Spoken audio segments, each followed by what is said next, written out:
नमस्कार दोस्तों। तो भाई इंडिया इंग्लैंड को हराकर सेमीफाइनल में पहुंच चुका है।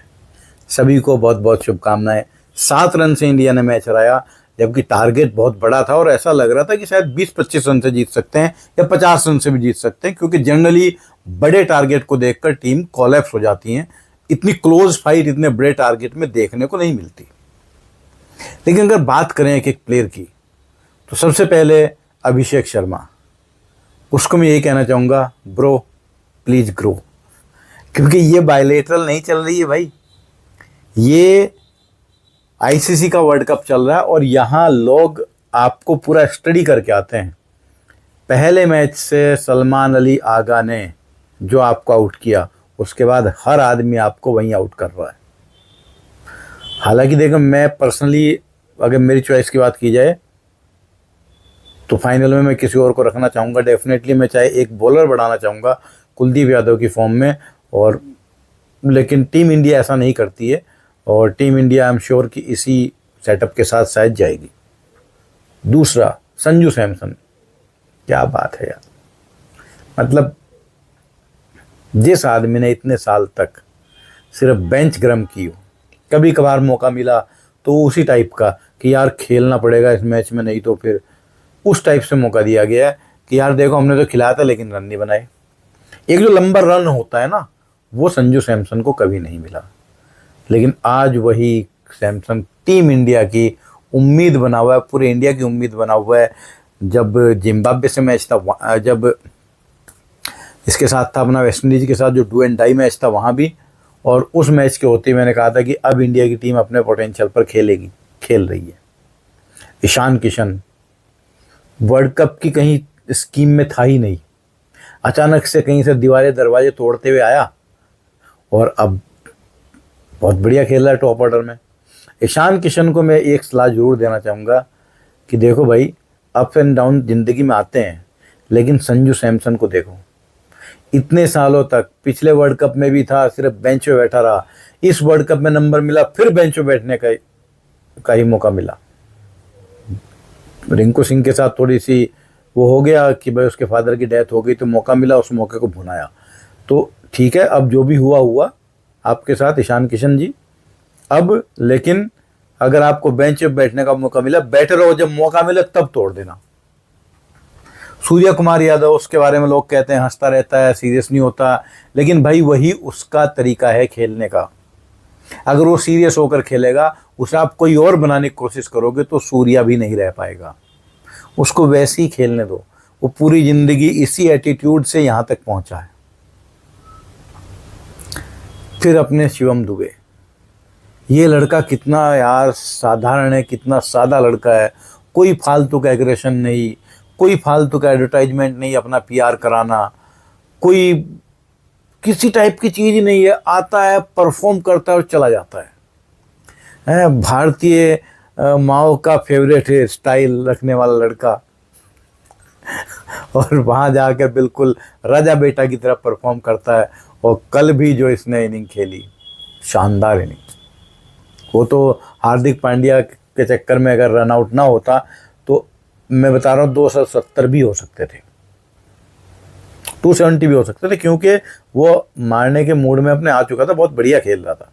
और जमे जमाए प्लेयर की हिटिंग अलग होती है। देखो, आते ही हिटिंग करना अलग मैटर हो जाता है, जरूरी नहीं कि शुरुआत में बॉल लग जाए।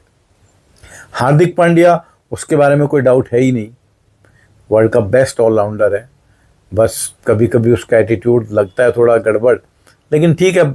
अगेन वही बात मैं जो सूर्या के लिए कह रहा था, हार्दिक पांड्या के लिए कहूँगा कि भाई जो जैसा है वो वैसा ही रहेगा, उसको वैसा ही रहने दो। गुंडे हो गुंडे बन के खेलो, शरीफ आदमी हो शरीफ आदमी बन के खेलो। अगर शिवम दुबे हार्दिक पांड्या जैसा बनना चाहेगा तो वो दुबे भी नहीं रह पाएगा। फिर तिलक वर्मा, थैंक गॉड कि वो वापस आ गया। पिछले 2-3 मैच से उसने जो कैमियो खेले हैं, जो उसका बेस्ट शॉट था, जोफ्रा आर्चर को 146-47 के आसपास की बॉल थी, जिसको उसने इतना लेट कट मारा कि छक्का गया। उसको देख के धोनी का मुंह खुला रहेगा। जो आदमी महेंद्र सिंह धोनी का बालकनी में मुंह खुलवा दे तो उसके अंदर कुछ ना कुछ टैलेंट जरूर है भाई, और टैलेंट बहुत सारा है उसके अंदर। बात सिर्फ ये थी जब उसका ऑपरेशन हुआ उसके बाद अचानक से वो डाउन हो गया था और 25 बॉल में 24 रन, ये इस टाइप की इनिंग आ रही थी। वो इनिंग T20 में काम नहीं देती। अक्षर पटेल, अब बापू की तो बात ही क्या की जाए, जो कैच 2 पकड़े हैं। पहला ऐसा ही कैच वर्ल्ड कप में पकड़ा गया था रोहित शर्मा का 2023 में, जो उसने अपना जो ट्रेविस हेड है उसने पीछे भाग के लिया था। उसके बाद टीम कोलैप्स कर गई थी अपनी। ऐसा ही कैच अक्षर पटेल ने पकड़ा हैरी ब्रुक का, और हैरी ब्रुक का तो या शायद फिल सॉल्ट का था, किसी एक का कैच था, लेकिन उस कैच ने समा बांध दिया। और जो दूसरा कैच पकड़ा विल जैक्स का, वो बॉल सारा का सारा काम किया अक्षर पटेल ने, बॉल बाद में दी दुबे को, और दुबे कैच लेके भागने वाला था सेलिब्रेट करने के, तुरंत याद आया अरे यार ये तो सारा काम बापू तो वहां पड़े हुए हैं जिन्होंने काम किया है। तो फिर वो वापस गया अक्षर के पास कि चल भाई दोनों मिलके दोनों भाई आपस में सेलिब्रेट करेंगे, तब टीम के साथ सेलिब्रेट किया। बॉलिंग में वरुण चक्रवर्ती बचने के लिए बॉलिंग कर रहा है। वरुण चक्रवर्ती कंटेन बॉलर नहीं है, उसको समझना पड़ेगा कितनी ठुकाई हो जाए कितनी पिटाई हो जाए उसे विकेट के लिए ही जाना चाहिए। बिना मतलब तेज बॉल डालना, शॉर्ट बॉल डालना, वो उसे छोड़ देना चाहिए। उसको अपनी स्ट्रेंथ पर रहना पड़ेगा। कल उसकी पिटाई इसलिए हुई क्योंकि वो तेज और छोटी बॉल डाल रहा था, बाहर डाल रहा था, बचने की कोशिश कर रहा था। नहीं भाई, तुम्हारा टैलेंट ही वो है कि इनटू द स्टंप डालो, जिसे मारना है मारो यार, मार तो अभी भी खा रहे हो ना, अभी पिटाई हो रही है। अगर अगला आदमी भी बैट्समैन जो है वो भी बल्ला लेके आया, कुछ ना कुछ करेगा, लेकिन आपका बॉलिंग स्टाइल वही है कि go for the kill, go for the wicket. जब तुम बचने की कोशिश करते रहोगे तब तक तुम्हारी पिटाई होती रहेगी। ये लिख के रख लो अपनी जेब में। अक्षर पटेल अगेन, वो तो बात कर ही ली, बॉलिंग से बैटिंग से दोनों से ही करता है।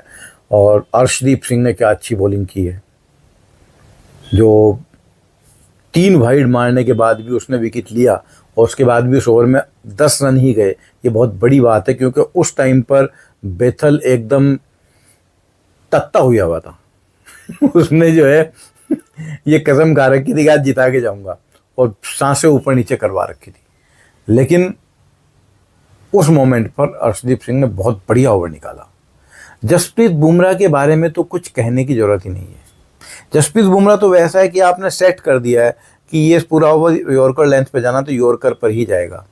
बॉलर बहुत होते हैं भाई, जहाँ अच्छी बॉलिंग कंडीशन होती है वहाँ कोई भी बॉलिंग कर सकता है। क्वालिटी तो वही है ना कि जब बॉलिंग कंडीशन नहीं है तब भी आप बॉलिंग अच्छी कर पाओ। ये चीज़ बुमराह के अंदर है। तो सब प्लेयर का मैंने एक एक करके बताया, सारा सही चल रहा है। अभिषेक शर्मा को सुधरना पड़ेगा। अब जब आपने देखा होगा जब ये टीम जीती तो बहुत सारे लोग कह रहे हैं बॉलिंग खराब है यार, इस बॉलिंग के साथ फाइनल में क्या करेंगे। इसी बॉलिंग के साथ हम फाइनल तक पहुंचे हैं। अगर हमारी बॉलिंग खराब है तो जिनकी बॉलिंग आपको अच्छी लग रही है कि उनके पास जोफ्रा है, ये है वो है, उन्होंने हमसे ज़्यादा रन खाए। जिनकी बॉलिंग आपको हमसे अच्छी लग रही साउथ अफ्रीका से भी, वो हमसे जल्दी हार गए। न्यूजीलैंड वालों ने कैसे कूटा, अगर इसका कैच ना छूटता, अगर उसका कैच ना छूटता। अगर मगर क्रिकेट में बहुत होते हैं, ज़िंदगी में होते रहते हैं भाई। ये तो फिर वही बात याद आ जाती है सिद्धू पाजी की कि अगर मेरी चाची की मूछें होती तो मैं उसे चाचा कहता, या मेरे चाचा की मूछें ना होती तो मैं उसे चाची कहता। इससे कुछ नहीं होता। फाइनली एंड रिजल्ट मैटर करता है, और वो टीम इंडिया जीता है और क्वालिटी क्रिकेट खेल के जीता है। तो दोस्तों, कल के मैच के बारे में एक एक प्लेयर का ये छोटा सा एनालिसिस था। फिर नेक्स्ट वीडियो में मिलेंगे किसी और मुद्दे के साथ। चैनल को लाइक कर लीजिए, सब्सक्राइब कर लीजिए। नेक्स्ट वीडियो तक के लिए जय श्री राम, जय भारत, जय हिंद।